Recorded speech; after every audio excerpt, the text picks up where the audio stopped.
100 years ago, most Catholic Christians in the world lived in Europe and North America. It was about 65 to 70% lived just in the so-called northern parts of the world.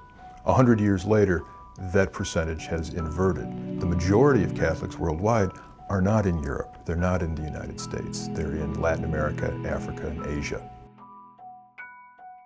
So it ought to be an exciting moment of realizing that people who have been so far apart are being brought together into this one household of God and say, wow, there is something exciting here. Black, white, yellow. It ought to be an exciting moment. But it is becoming as a cultural shock because we have been, in a way, kind of used to a theology that has kept us stable in our culture or country. What does it mean to experience God for you and for me, in my tradition, in my culture? So I think it is a challenge. It's not that easy. And so it became a conversation we started having among ourselves and realized as a university, we could actually create a place for those conversations to begin and study to be done and to be of assistance to the church as it becomes even more of a global church than it's always been. The point was to bring people here to Chicago from around the world who had experiences of global Catholicism from around the world and create a new kind of dialogue, a new community, and see what would arise from that. We didn't really have a preconception of being a kind of ambulance to go to problem centers. We just wanted to open up a form of space for dialogue and see what would happen.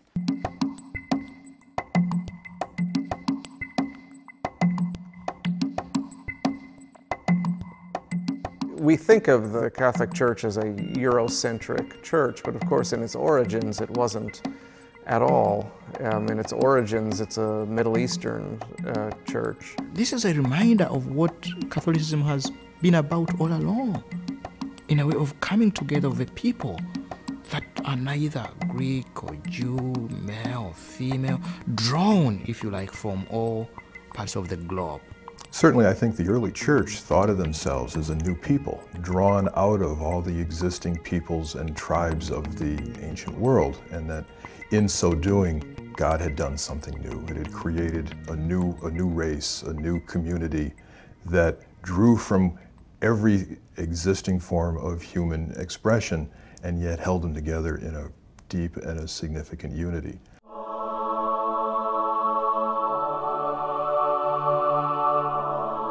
North to south embraces the globe, east to west embraces the globe.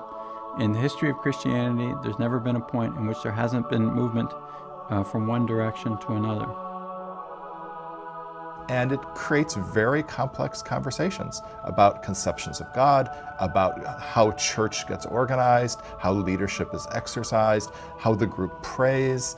It creates a great deal of variety, which is wonderful, and a great deal of complexity that if we're going to be one church, has to be talked through. And so to have the possibility to really engage and work across all of these differences of culture and language and experience and social context is really, I think, what theology is all about. Because if there's no way that one particular culture or one particular angle can have a full grasp of the experience of God or the reflection on the life of God for the world today.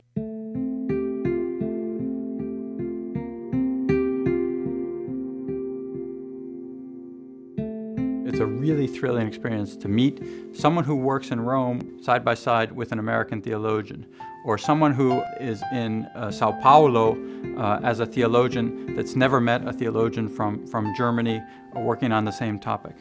And it has to be done in the flesh, with flesh and blood human beings who are able to talk to each other and move across those barriers that might otherwise be obstacles. We have a lot of blinders that I think we don't even realize we have until there's an encounter with difference. And so there has to be this possibility to work across and talk across and learn across all of these differences in order to come to a fuller sense of the human experience. I cannot just sit around in a cubicle by myself and through my own critical thinking about these issues come to a truthful naming of what my cultural biases are.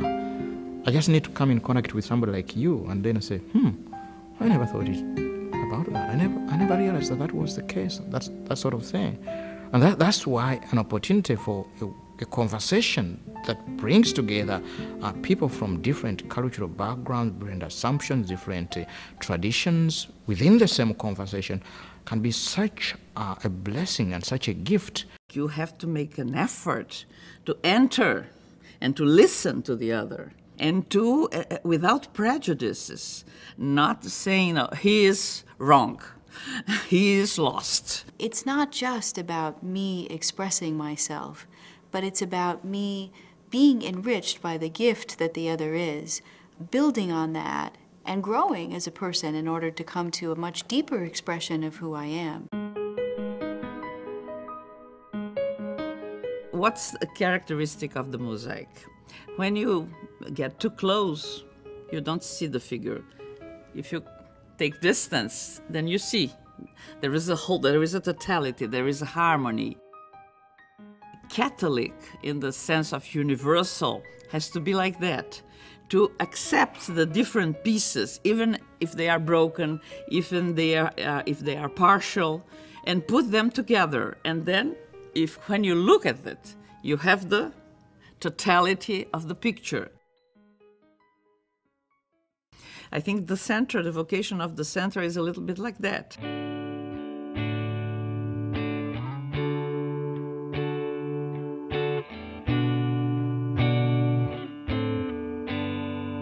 DePaul University felt a particular responsibility to this, perhaps because we're the largest Catholic university in the United States. But in truth, we've got St. Vincent de Paul's name over the door. And St. Vincent de Paul himself had a vision of a world church, and that has always created this university in a very unique way. DePaul University is considered one of the most diverse universities in the United States. And so if you walk down our halls, you see people from all different nations, from all different cultures.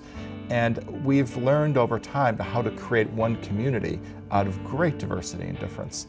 And so it's a particular mission of ours to bring people together. I think that every Catholic university should have something similar, because it's different from a department of theology that teaches theology regularly. It's different. It's like a think tank that produces intercultural reflection and enriches and opens theology to the very hot questions in today's world.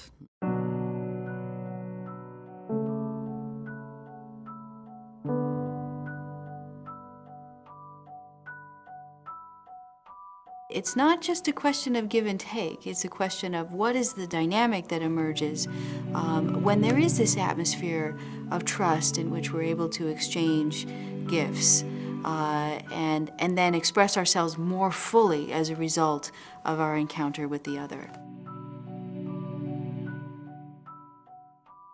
If we don't get to the point of a true exchange across cultural lines, then we're always going to be stuck with someone imposing their particular vision on somebody else. A lot of what we do here is modeling in some ways how to do intercultural dialogue. You know, it's the Center for World Catholicism and Intercultural Theology. It's a recognition that the Church has been at this for 2,000 years in a lot of ways of kind of intercultural dialogue. And that's an important thing in today's world where you've got so many different groups kind of in conversation with each other and also at loggerheads with each other as well. The center, I think it's very important because it rescues a characteristic of Catholicism, which is a little bit forgotten, to be universal. The word Catholic means universal. So I think the center, the vocation of the center tries to rescue that. I think part of the task of modern theology, of Catholic theology, is even to read, understand, and describe the different cultural ways in which we express our faith, but also paying attention to cultural patterns and habits that become so ingrained as part of our normal, ordinary way of seeing the world that at times that they need to be, in a way, unsettled if we have to move into a new way of seeing the world. how can we create an interesting conversation, a conversation that is not taking place, that could take place, that only took place once and needs to be deepened? How can we strategically bring people together with our resources from around the globe who should be talking to one another, who should meet one another?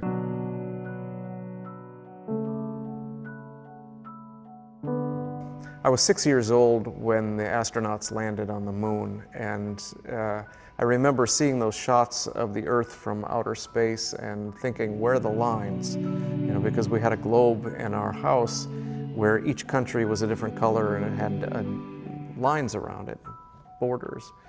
And that to me is an image that describes this kind of realization of a global church, church without boundaries, the body of Christ as a kind of international body that transgresses national boundaries, the realization that from God's point of view, boundaries are artificial. We've taken cognizance of the fact that the church of the future is going to be one that moves from north to south, is one that is emerging from within Africa, Asia, and Latin America.